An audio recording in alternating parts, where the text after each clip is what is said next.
Hi, this is JKSpotts. I'm out here on a construction site and I'd like to show you the problems that often occur with a curb inlet filter. Let's take a look at this one down here. After the construction, there has been essentially no maintenance despite the fact that they initially put down a filter log.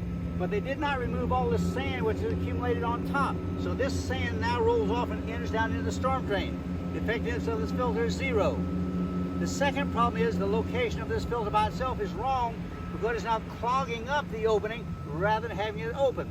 The requirements are that there must be a 4-inch gap between the edge of the curb filter and the log itself so the street overflow can flow across the top of the log before entering the drain system.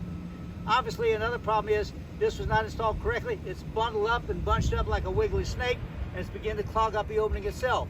And finally, look at this fine accumulation of soil which is on the outside. They've done a good job of sweeping the middle of the street, but they haven't bothered to sweep it off the curb yet. So there's 1, 2, 3, 4 reasons why this particular system is not working effectively. Can you think of a better way to fix this problem?